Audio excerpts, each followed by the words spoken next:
सुसंस्कृत परिवार की धुरी है प्रगतिशील व सुसंस्कृत नारी।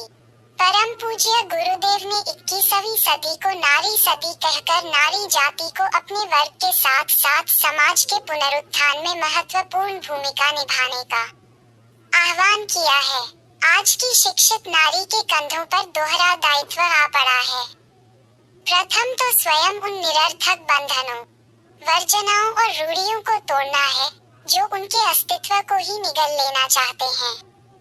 दूसरे अपनी बहनों को जगाना है, उनकी उस सोई शक्ति को जगाना है जिसके जागृत हुए बिना नारी उत्थान, समाज का उत्थान असंभव है। इसके लिए उसे बहुत बड़ा संग्राम लड़ना पड़ेगा। कई मोर्चों पर उसे अपनी शक्ति लगानी पड़ेगी। इस मुक्ति संग्राम का शंखनाद कौन करे? सेना, हथियार और सैन्य संचालन का महत्वपूर्ण दायित्व कौन निभाए? इन प्रश्नों का एक ही उत्तर है, आज की शिक्षित नारी ही ये दायित्व उठा सकती है। ये कार्य जागृत महिलाओं को अपने क्षेत्र की स्थानीय परिस्थितियों के अनुकूल प्रारंभ कर देने चाहिए। 1. परिवार में आस्तिकता का, आध्यात्मिकता का और धार्मिकता का वातावरण बनाना। 2. परिवार प्रशिक्षण के लिए संस्कार परंपरा का पुनर्जागरण। 3. सामूहिक पर्व त्योहार। अपने गली मोहल्ले या गांव नगर के सभी नर नारियों को इकट्ठा करके सामूहिक रूप से पर्व त्योहार मनाने के कार्यक्रम बनाने चाहिए। 4. पारिवारिक गोष्ठी एवं बच्चों को कहानियां सुनाना। परिवार का भावनात्मक निर्माण करने के लिए साप्ताहिक परिवार गोष्ठियों में घर की समस्याओं पर परस्पर विचार विनिमय। 5. तुलसी रोपण, उसके पत्ते, फूल, बीज आदि सभी उपयोगी औषधि का काम करते हैं। तुलसी के स्पर्श से वायु शुद्ध होती और मच्छर मक्खी भागते हैं। सबसे बड़ी बात है घर के वातावरण में धार्मिकता का समावेश।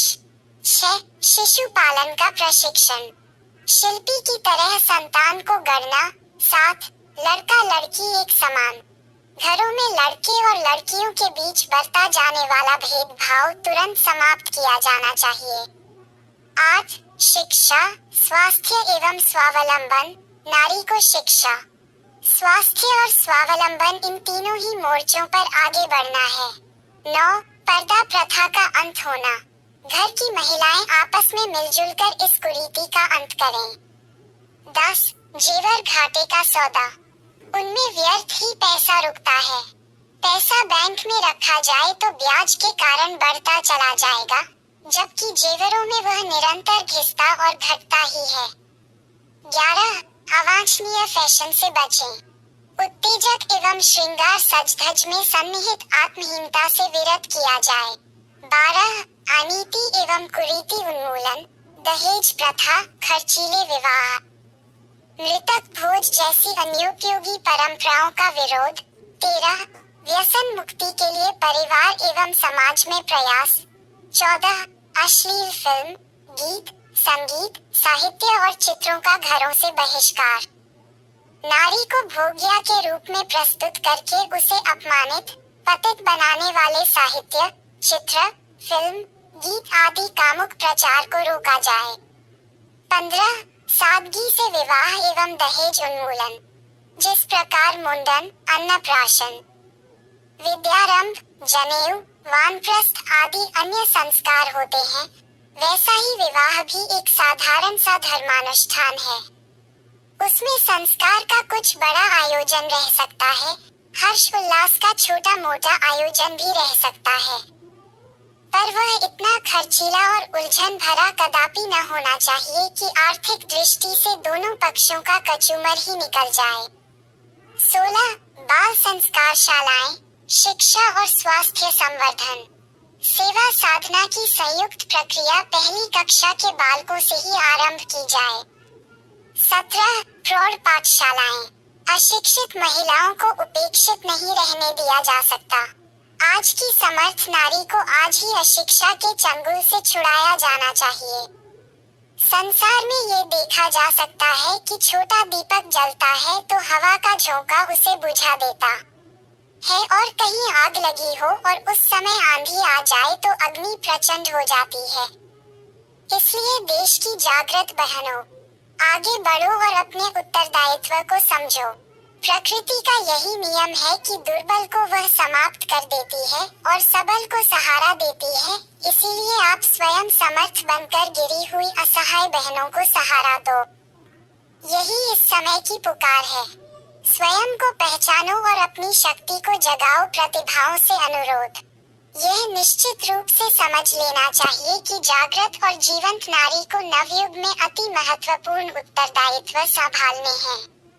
जागृत महिलाएं अगले दिनों देश की आर्थिक उन्नति में बढ़ चढ़कर योगदान देने की स्थिति में होंगी। राजनीतिक क्षेत्र में इन दिनों जो आपाधापी चल रही है, उसके समाधान का सहज उपाय यह है कि शासन प्रशासन में नारी को भी चुनकर भेजा जाए। उनकी जन्मजात सहृदयता एवं उदारता का समावेश जब राजनीति में होगा, तो राजनीति भी धर्मनीति की तरह पवित्र बनकर रहेगी।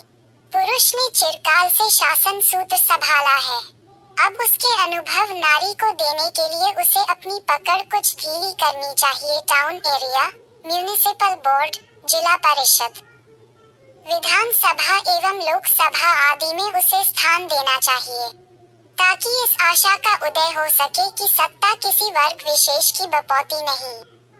उनके संचालन निर्वाह का उत्तरदायित्व दूसरों को उठाने देने वाली उदारता का प्रारंभ हो गया। साहित्य एवं कला क्षेत्र में नारी का प्रवेश होगा तो निश्चित रूप से वह अपनी शालीनता सुरक्षित रखेगी। उसकी कलम से अश्लीलता, कामुकता और अपराधी वृत्तियों उभारने वाला कुत्सित साहित्य नहीं लिखा जा सकता।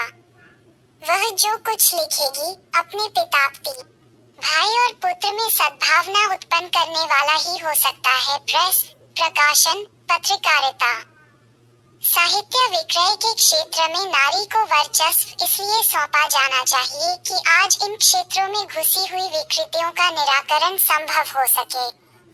धन्यवाद। आपका शुभचिंतक Santosh Kumar Sonkar, my YouTube well विशर।